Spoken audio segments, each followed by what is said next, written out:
আসসালামু আলাইকুম। নিয়মিত বাংলা সংবাদ আপনাদের স্বাগতম।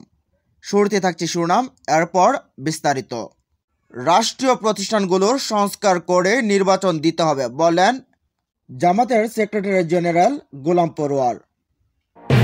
জানিয়ে দেব, প্রধান উপদেষ্টার দায়িত্ব সুষ্ঠু নির্বাচনের ব্যবস্থা করা, দল তৈরি করা নয়, বলছেন রুহুল কবির রেজভী। আরও থাকছে, পাচার হওয়া অর্থ ফিরিয়ে আনতে কানাডার সহযোগিতা চাইলেন প্রধান উপদেষ্টা ডক্টর মোহাম্মদ ইউনূস। এবং সবশেষ জানিয়ে দেব, ৬ সংস্কার কমিশনের পূর্ণাঙ্গ প্রতিবেদন প্রকাশ হবে ৮ ফেব্রুয়ারি। এতক্ষণ শুনছেন সংবাদ শিরোনাম, এবার জানুন পুরো বিস্তারিত।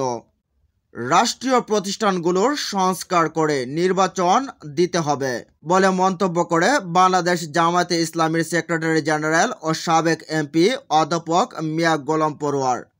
তিনি বলছেন, দেশের মানুষ 2014, 18 ও 24 এর মতো আর কোনো নির্বাচন দেখতে চায় না। অন্তর্বর্তী সরকার একটি অবাধ, সুষ্ঠু ও গ্রহণযোগ্য নির্বাচনের যে প্রস্তুতি নিচ্ছে তা হতে হবে পুলিশ ও সিভিল প্রশাসন সহ সকল রাষ্ট্রীয় প্রতিষ্ঠানগুলোর সংস্কার করে। যারা বিগত 1.5 দশক লুটপাট, গুম, খুন, দুর্নীতি ও অনিয়ম করেছে তাদেরকে ট্রাইব্যুনালে বিচার করতে হবে। খুলনা মহানগরের কাছে হরিণটানা থানাধীন আরাফাতনগর ইনস্টিটিউট জামাত ইসলামের কর্মী সম্মেলনের প্রধান অতিথির বক্তব্যে তিনি এসব কথা বলেন। অধ্যাপক মিয়া গোলাম পরোয়ার বলেন, আগামী নির্বাচন হতে হবে 5 আগস্টের চেতনায় উদ্বুদ্ধ হয়ে একটি জাতীয় ঐক্যের নির্বাচন। সেই নির্বাচনের মধ্য দিয়ে একটি শান্তিপূর্ণ, অর্থনৈতিক সমৃদ্ধশালী একটি কল্যাণ রাষ্ট্র প্রতিষ্ঠা করতে হবে। এ সময় তিনি জামায়াত আমির ডাক্তার শফিকুর রহমানের উদ্ধৃতি দিয়ে বলেন, স্বাধীনতার 53 বছরে অনেক শাসন দেখেছি, এবার জামায়াতে ইসলামীকে দেখতে চাই। তাই এবারের স্লোগান হবে, সব দল দেখা শেষ, জামায়াত ইসলামের বাংলাদেশ। তিনি একটি কল্যাণ রাষ্ট্র ও ইনসাফপূর্ণ সমাজ গঠনে সকলকে জামায়াত ইসলামের সাথে সম্পৃক্ত হওয়ার আহ্বান জানান। সেক্রেটারি জেনারেল আরও বলেন, কথিত মানবতা বিরোধী সাজানোর অপরাধের নামে জামায়াতের যেসব নেতারা হত্যার শিকার হয়েছেন আমরা তাদের কাছে ঋণী। তাদের ঋণ পরিশোধ করতে হবে। আজকে এই বাংলাদেশ হয়েছে মানবতা বিরোধী অপরাধের শহীদরাও সেই বাংলাদেশ চেয়েছিলেন। সুতরাং সেই বিচার হতেই হবে। জুডিশিয়াল কু করে জামায়াত নেতাদের ফাঁসি দেওয়া হয়েছে, সেই জুডিশিয়াল কুর সাথে যারা জড়িত ছিল তাদেরকে বিচারের আওতায় আনতে হবে। তিনি বলেন, বাংলাদেশের মানুষ ফেসিবাদ কখনো মেনে নেবে না। আমরা সবাই ঐক্যমতের ভিত্তিতে চলতে চাই। যারা কিছু কিছু সুবিধা নিচ্ছেন তারা আমাদের সাথে একমত নাও হতে পারেন।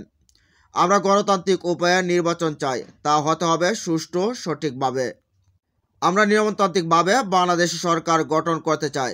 বিগত ফেসিবাদ সরকার জনগণের সকল অধিকার, বাক স্বাধীনতা, গণতান্ত্রিক অধিকার, সাংবিধানিক অধিকার, মিডিয়ার স্বাধীনতা, অর্থনৈতিক, সামাজিক, রাজনৈতিক, শিক্ষা, ধর্মীয় মূল্যবোধ সব কিছু তছনছ করে দিয়েছে। বাংলাদেশের মানুষ 2014, 18 এবং 24 সালের ভোট দিতে পারেনি। এদেশের মানুষ আর এরকম নির্বাচন হতে দেবে না। দেশের সর্বত্র এবং প্রশাসনের মধ্যে ফেসিবাদের দোসররা এখনো গাপটি মেরে বসে আছে। তাদেরকে অপসারণ করে বিচারের আওতায় আনতে হবে। অধ্যাপক মিয়া গোলাম পরোয়ার বলেন, শেখ হাসিনার হিংসাত্মক রাজনীতির প্রেক্ষিতে 2006 সালের 28 অক্টোবর লগিবইটার তাণ্ডব চালিয়ে মানুষ হত্যা করে লাশের উপর নর্তন কুর্দনের মাধ্যমে বাংলাদেশ পথ হারিয়েছিল। পরবর্তীতে ষড়যন্ত্র ও যোগসাজশের নির্বাচনের মাধ্যমে ক্ষমতা লাভ এবং কর্তৃত্ববাদী ফেসিবাদী শাসনের পর ছাত্র জনতার রক্তক্ষয়ী আন্দোলনের মাধ্যমে দেশ পথ খুঁজে পেয়েছে। কিন্তু লক্ষ্য এখনও অনেক দূরে। দেশ গড়ার জন্য প্রয়োজন জাতীয় ঐক্য। জাতীয় ঐক্য গড়ার পদক্ষেপ হিসেবে জামায়াতের মাঠ পর্যায়ে দায়িত্বশীল ও ইউনিট নেতাদের কাজ করার আহ্বান জানান। এদিকে প্রধান উপদেষ্টার দায়িত্ব সুষ্ঠু নির্বাচনের ব্যবস্থা করা, দল তৈরি করা নয়। প্রধান উপদেষ্টার দায়িত্ব সুষ্ঠু নির্বাচনের ব্যবস্থা করা, দল তৈরি করা নয় বলে মন্তব্য করেছেন বিএনপির সিনিয়র যুগ্ম মহাসচিব অ্যাডভোকেট রুহুল কবির রেজভী। তিনি বলেন, অন্তর্বর্তীকালীন সরকারের প্রথম ও প্রধান দায়িত্ব হচ্ছে অবাধ, সুষ্ঠু নির্বাচনের ব্যবস্থা করা। কে সংগঠন তৈরি করবে, কে দল তৈরি করবে, সেই দায়িত্ব হচ্ছে সেই ব্যক্তির। এই দায়িত্ব প্রধান উপদেষ্টার নয়। একটি নির্দিষ্ট সময়ের মধ্যে নির্বাচনের ব্যবস্থা আপনাকে করতে হবে। তা না হলে জনগণের মনে আতঙ্ক সৃষ্টি হবে যে শেখ হাসিনার কোনো প্রেতাত্মা আবার জন্ম নেয় কিনা।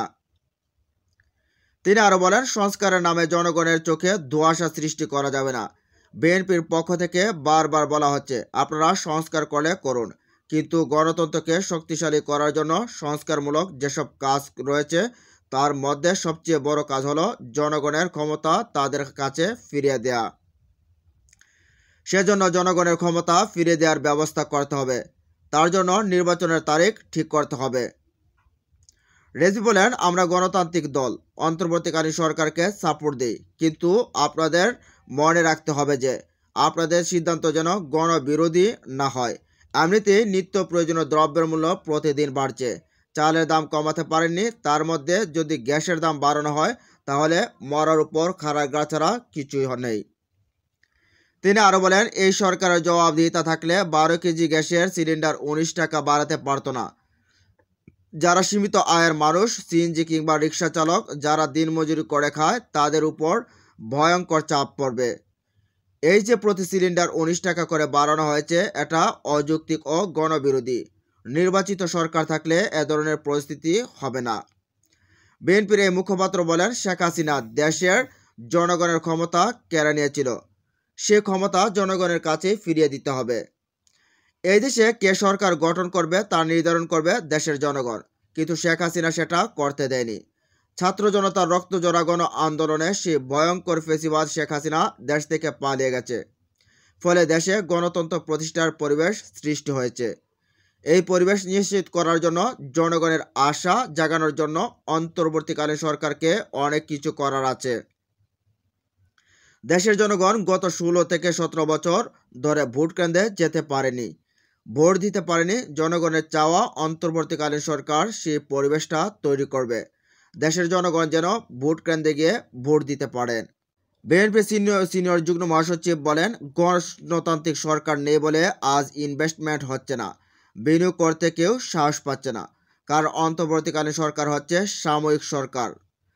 সুতরাং মানুষ অনিশ্চয়তার মধ্যে আছে, মানুষ একটা ধোঁয়াশার মধ্যে আছে।